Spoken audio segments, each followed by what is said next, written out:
Hi guys, welcome to my vlog. तो आज है एकादशी, देवउठनी 11 कहा जाता है जिसे। आज के दिन हम करेंगे तुलसा जी का विवाह। और पथवारी जी का आज से बहुत महत्वपूर्ण पूजा स्टार्ट हो जाती है, क्योंकि जो लोग पूरा महीना कार्तिक नहीं नहाते वो ये पंचभिक्खु नहाते हैं। तो इसमें बहुत सारी चीज़ें होती हैं जो पूरे महीने में नहीं करी जाती। जैसे इसमें गोले का हवन डेली होता है, और एक पंचभिक्खु की कथा होती है जो ऐड होती है। बाकी और दिन सारी कथाएं की जाती हैं, लेकिन आज से पंचभिक्खु की एक कथा और ऐड हो जाती है। तो आज के दिन से हमें रोज पथवारी पे 5 आंवला चढ़ाने होते हैं दक्षिणा, और कोई भी आप फ्रूट चढ़ाते हैं जो डेली चढ़ाने होते हैं। क्योंकि और जो लोग पूरा महीना नहाते हैं वो तो डेली करते ही हैं। अगर जो पंचभिक्खु नहा रहे हैं उन्होंने पथवारी नहीं बनाई हुई है तो वो तुलसा जी पे भी चढ़ा सकते हैं। देखिए, सबसे पहले हमें पथवारी माता सींचनी है, उसके बाद हमें उन्हें रोली का टीका लगाना है। तो वैसे तो चावल रोज चढ़ाए जाते हैं, लेकिन एकादशी है तो इसलिए हम चावल नहीं चढ़ाएंगे। और देखिए, हमें चीनी चावल जो हम पथवारी पे चढ़ाते हैं तो हमें थोड़ा थोड़ा इस लोटे में भी डालना होता है, क्योंकि इससे हम नगर बसेरा भी करते हैं। तो देखिए, हमने आज चावल नहीं चढ़ाए हैं, हमने इसमें चीनी डाली है क्योंकि आज एकादशी है और एकादशी को चीनी चावल का प्रयोग किसी भी पूजा में नहीं करा जाता।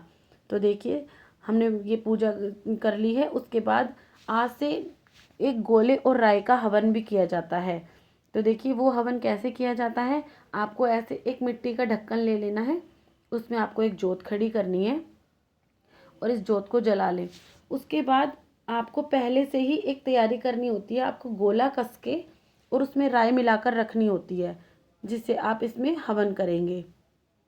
तो देखिए, ये मैंने गोला और राई रात को ही कर लिया था, क्योंकि सुबह सुबह इतनी जल्दी नहीं हो पाता है।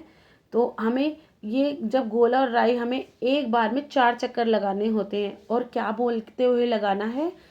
पुन्नो नहाई पड़वा नहाई, 5 रतन पंच तीरथ पंच भीकम नहाई, आधे का लाई आंवला आधे की राई, राई दामोदर सांवला जिसने सृष्टि रचाई, राजा के घर उतरी पुतरी बनाई, राजा लाया ब्याह के रानी बन आई, 4 चक्कर 4 मक्कर 4 दिए की लोई।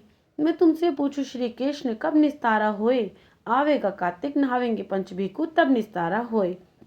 ये आपको 4 बार बोलना है, और हर एक बार में आपको इसी तरीके से 4 चक्कर लगवाने हैं।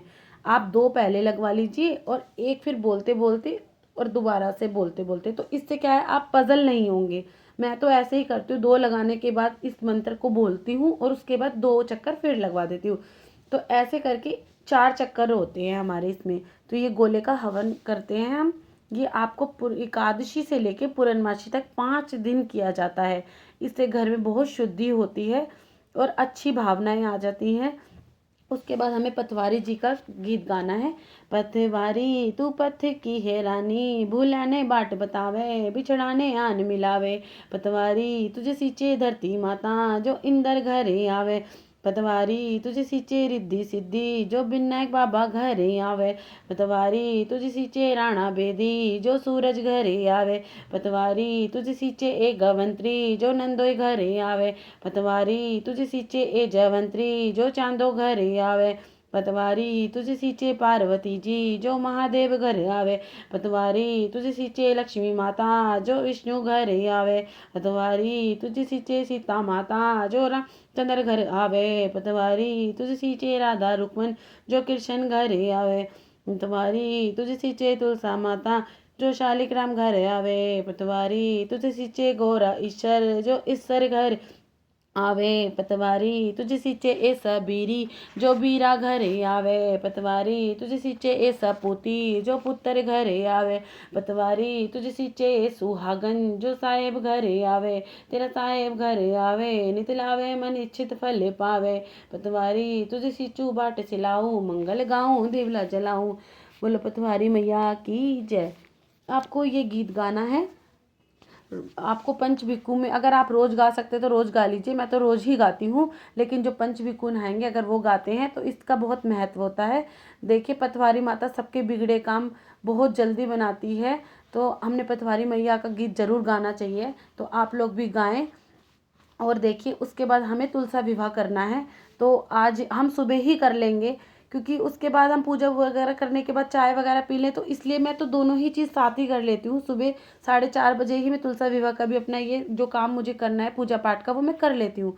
तो मैं पहले से ही तैयारी करती हूँ। तो देखिए, हमें एक पैंट शर्ट रखना है और साड़ी श्रृंगार का सामान, और हमें इन दोनों पर ही दक्षिणा रखनी है, क्योंकि देखिए दक्षिणा हमारे सारे अधूरे काम पूरे करती है। तो हम अगर कुछ भूल भी जाते हैं तो हम दक्षिणा को ज़रूर रखेंगे। तो हमने ये दक्षिणा रख ली है। और आप एक रात पहले चाहे आप टॉफ़ी ले लीजिए, किशमिश, बादाम, मखाने, जो आपकी श्रद्धा है। तो देखिए यहाँ पे हम एक पन्नी बिछा लेंगे। हमने एक पन्नी डाल ली ताकि हमारा प्रसाद हम जब चढ़ाएं तो वो नीचे ना गिरे।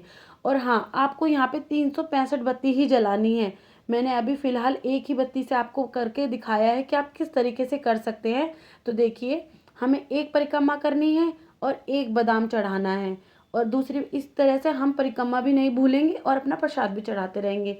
तो हम क्या बोलते बोलते करेंगे, श्री कृष्ण गोविंद हरे मुरारी, हे नाथ नारायण वासुदेवा, श्री कृष्ण गोविंद हरे मुरारी, हे नाथ नारायण वासुदेवा।